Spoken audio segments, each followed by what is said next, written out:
Olá pessoal, sejam todas bem-vindas, sejam todos bem-vindos a mais uma aula de História e Filosofia das Ciências Naturais. Hoje, ou esse momento, agora está no domingo, dia 15, dia das eleições, 15 de novembro, já é à noite, 15 de novembro de 2020, né? Essa aula vai ser uma coisa especial por conta do que aconteceu na última sexta-feira, dia 13, que para compensar que a gente não teve o encontro síncrono, porque eu tive problema com minha internet por conta de uma reforma que está sendo feita aqui em minha casa, certo? Que acabou quebrando um conector do cabo de fibra ótica. Foi resolvido no começo da tarde, mas a aula é amanhã inteirinha, como vocês sabem. Então, esse é um complemento de um dos temas de uma das apresentações que seria na sexta-feira pela manhã. Eu não faria nesse formato. Ela não seria feita nesse formato. E o assunto que a gente está falando é a questão de como a ciência se relaciona com outras áreas do conhecimento humano. E em 2016 eu estava atrás de assuntos sobre interdisciplinaridade, um tema, e achei esses slides que eu fiz uma adaptação. Nós vamos entender por quê que isso aqui é a produção do grupo de estudos Rede, Cidadania e Cidade Educadora do ano 2000, coordenação Érica Geoffenbruch, certo? Que a referência é essa aqui e um livro que a gente já vai falar, certo? Então, no caso seguinte, como é que se pode, a questão agora é como é que a gente pode lidar com alguns conceitos de uma área da ciência e extrapolar ou colocar em outra área, certo? E eles falam, né, que a interdisciplinaridade tem produzido grandes feitos, que foram projetos interdisciplinares como o Projeto Manhattan, o NOBSCA, a Apollo, o genoma humano. Estou falando de grandes feitos aí técnico-científicos. E a citação aqui é sobre o uso indevido de certos conceitos, o uso interdisciplinar de certos conceitos, que o título desses slides, nessa apresentação, é a farsa da interdisciplinaridade. A referência é Alan Sokal, professor da Universidade de Física da Universidade de Nova York, e João Braekman, que é professor de Física Teórica da Universidade Católica de Louvain, na Bélgica. Então, esses autores, certo, em 1996, publicaram um artigo chamado Transgredindo as Fronteiras, em direção a uma hermenêutica transformativa da gravitação quântica. O periódico foi esse, publicado aqui Primavera-Verão, né, no volume Primavera-Verão, em 1996, página 217 a 252. Esse artigo. Então, ele escreveu esse artigo e mandou para publicação nessa revista. Certo?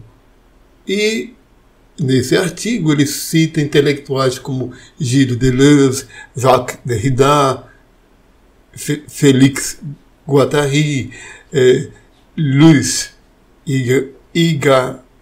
Irigaray, Jacques Lacan, Bruno Latour, que nós já vimos falar dele, Jean-François Loitor, Michel Serre, Paul Virilio, que por sua vez citam cientistas, ou citavam cientistas como Heisenberg, Bohr, Newton, Einstein, Gödel e Planck.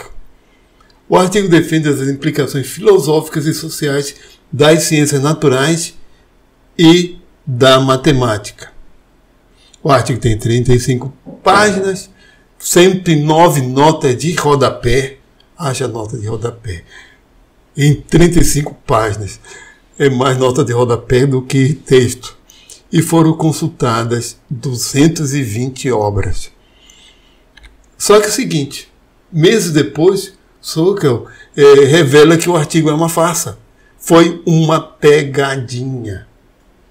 Uma autêntica pegadinha. Foi uma farsa. Esse transgredindo as fronteiras em direção à hermenêutica transformativa da gravitação quântica é, na verdade, uma compilação de bobagens ditas por intelectuais que abusam dos termos e conceitos técnicos das ciências físicas e da matemática para defenderem certas teses filosóficas e políticas sem base teórica consistente e para demonstrarem arrogância intelectual ou apenas não senso. Certo? Devido à polêmica, ele, com um colega dele, o Jean Brinkman, lança um livro, em 1997, que é Imposturas Intelectuais, o abuso da ciência pelos filósofos pós-modernos, o que mostra os intelectuais citados. 1. Usam uma terminologia científica sem saber o que ela significa. 2.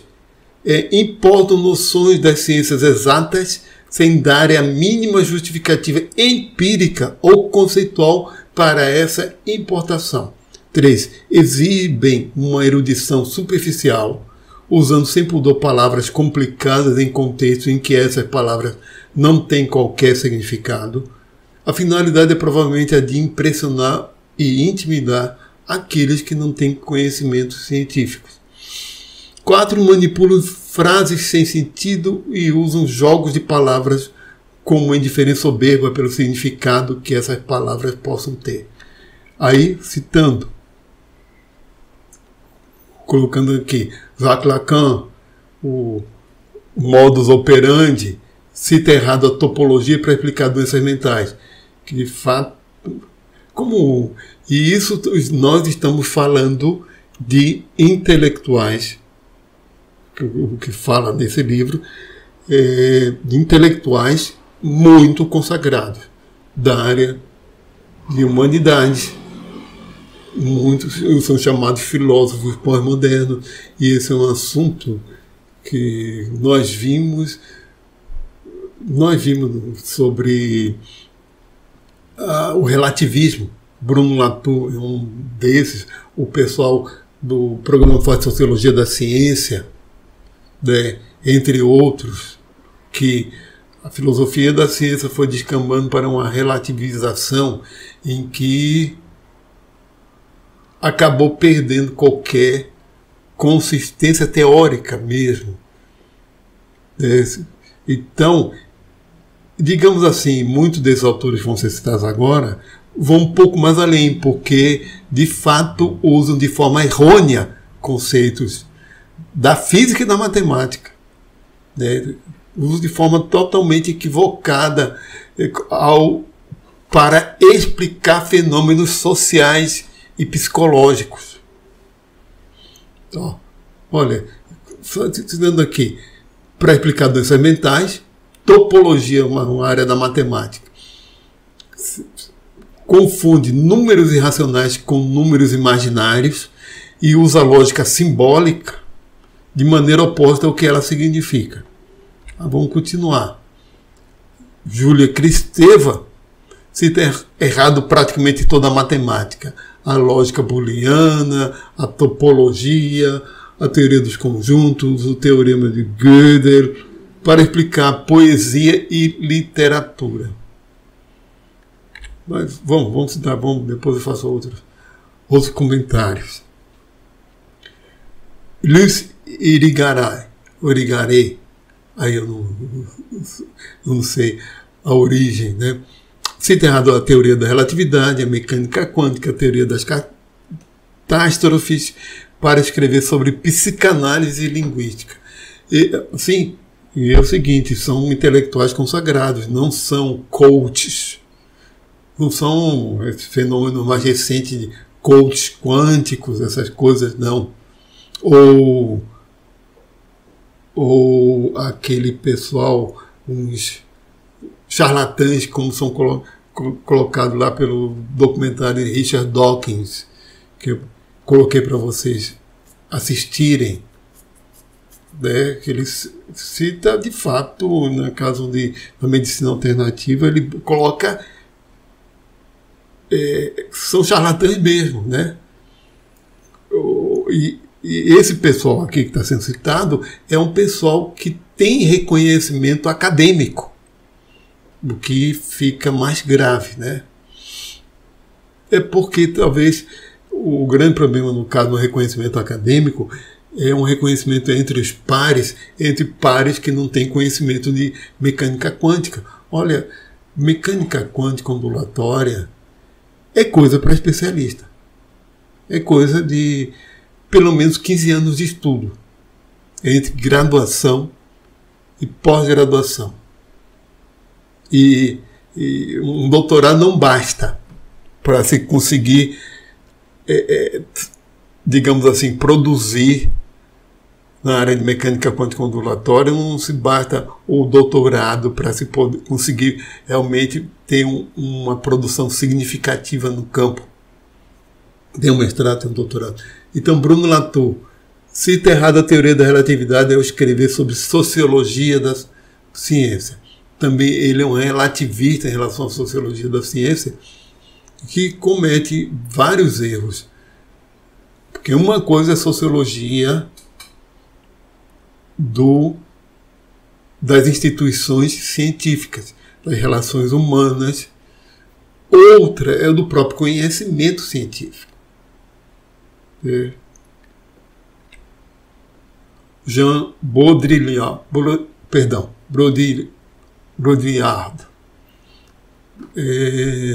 modus operandi, cita errado de maneira obscura praticamente toda a física e a matemática moderna, da relatividade à teoria do caos, muitas vezes num único artigo, para criar metáforas sobre a atualidade. Olha, pessoal, pense o seguinte, que daqui a pouco a gente vai dizer que o problema não é o uso do conceito, não é que... Olha, questões sociais, ou referente a relações humanas, é um outro nível de explicação, de teoria, de conhecimento, em que, de fato, relatividade, teoria do caos, para ser aplicado em sociologia, é um pouquinho demais mesmo, tá? Gilles Deleuze e Félix Guattari citam errado a teoria do caos, a mecânica quântica. A teoria do caos é tudo. Mecânica quântica, a termodinâmica, em frase quase sempre ilegível para escrever sobre filosofia e psicanálise. Olha, esses autores como o Sokal e o Bricmont, ele faz uma análise dos textos desses autores. E eles, como físicos, pararam para... Olha, né? E eles, esses autores, não são coaches quânticos, não são terraplanistas, não são pessoas à margem da academia. Paul Virilio cita errado a teoria da relatividade. O pessoal gosta muito de citar a teoria da relatividade, mecânica quântica, teorema de Gödel, entre outras coisas, sempre muito recorrente, né? para escrever sobre o impacto da velocidade e da tecnologia na sociedade atual. Regis Debray cita errado o teorema de Gödel para explicar o segredo de nossas misérias coletivas.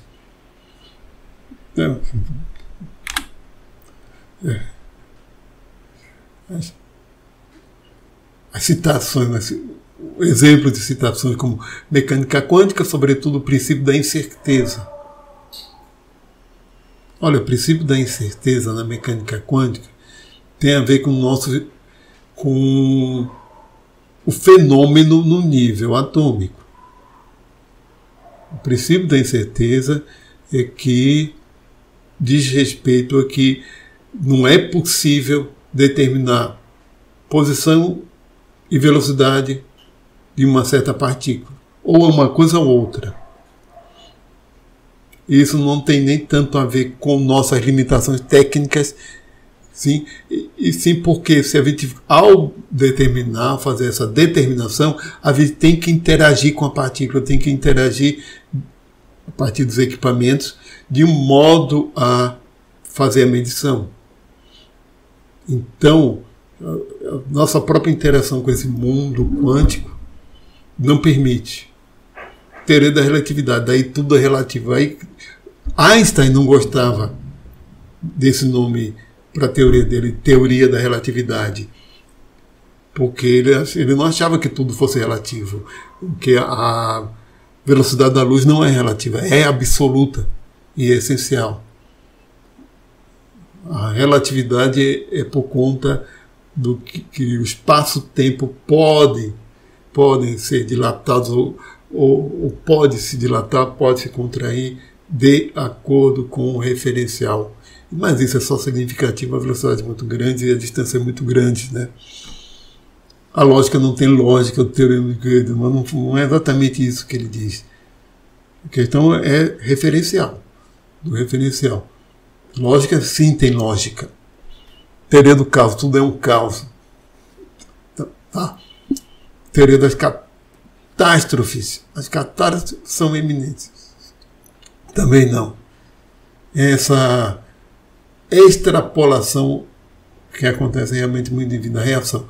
Apesar de responder raivosamente, Derrida, por exemplo, reagir com oportunidade de uma reflexão séria desperdiçada. Não são sérios, cavaleiros mal treinados, censores. Nenhum dos intelectuais assumiu ou corrigiu os erros apontados.